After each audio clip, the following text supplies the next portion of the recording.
सत्तेत असलेल्यांच्या तोंडी मणिपूरचं नावही येत नाही. यामुळेच काँग्रेसचे नेते राहुल गांधी यांनी भारत जोडो यात्रेचा प्रारंभ मणिपूरमधून करण्याचा निर्णय घेतला, असे उद्गार अखिल भारतीय NSUIचे प्रभारी युवा नेते कन्हैया कुमार यांनी काढले. कन्हैया कुमार पुढे म्हणाले, आमदार, खासदार, मंत्री 5 वर्षासाठी निवडले जातात. मात्र देश रक्षणासाठी नियुक्त केल्या जाणाऱ्या अग्निवीरांची मुदत केवळ 4 वर्ष असते. हे सरकारचं धोरणच चुकीचं आहे. पंतप्रधान नरेंद्र मोदी यांच्या तोंडी कधीच मणिपूर आणि त्या राज्यातील परिस्थितीबाबत कोणतंच भाष्य केलं जात नाही. यामुळेच काँग्रेस नेते राहुल गांधी यांनी भारत जोडो यात्रेचा प्रारंभ मणिपूरमधून करण्याचा निर्णय घेतला असावा. काँग्रेसने पंतप्रधान म्हणून राहुल गांधींचे नावच जाहीर केलेलं नसताना भाजप आणि राष्ट्रीय स्वयंसेवक संघ त्यांचे नाव पुढे करून इंडिया आघाडीत बेबनाव निर्माण करण्याचा प्रयत्न करीत असल्याचा आरोपही त्यांनी यावेळी केलाय.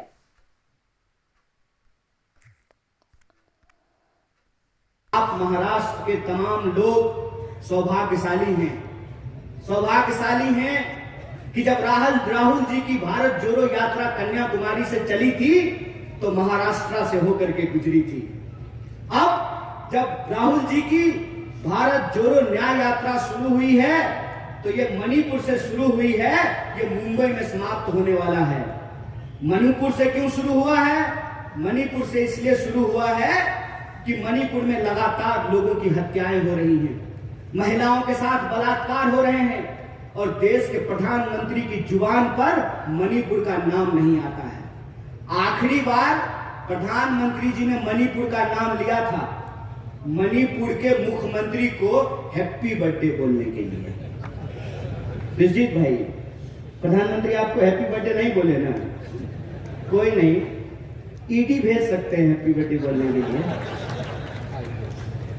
मणिपुर के मुख्यमंत्री को हैप्पी बर्थडे बोलने के लिए मणिपुर का नाम लिया था।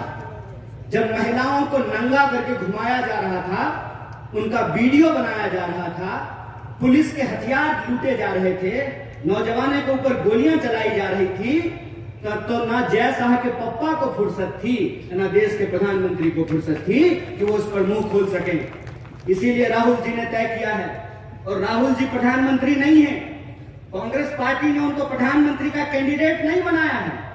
2014 से लेकर के 2024 होने को है, कांग्रेस पार्टी ने राहुल जी को प्रधानमंत्री का कैंडिडेट नहीं बनाया है, लेकिन भाजपा RSS ने राहुल जी को प्रधानमंत्री का कैंडिडेट बनाया हुआ है। तो प्रधानमंत्री हो या ना हो, लेकिन इस देश का नागरिक होने का फर्ज निभा रहे हैं, और मणिपुर से वो यात्रा इसलिए शुरू कर रहे हैं कि इस देश में होने वाले अत्याचार और अन्याय के खिलाफ वो आम लोगों का आंसू पोंछना चाहते हैं, कंधे से कंधा मिला करके उनके न्याय के लिए संघर्ष करना चाहते हैं। यह यात्रा मणिपुर से चल करके 15 राज्यों से होते हुए महाराष्ट्र की महान भूमि पर आएगी, और यह जो महान भूमि है, ये वो भूमि है जहां भारतीय राष्ट्रीय कांग्रेस की 1885 में स्थापना हुई थी। इसीलिए हमारी यात्रा का अंत जो है वो मुंबई में होने वाला है।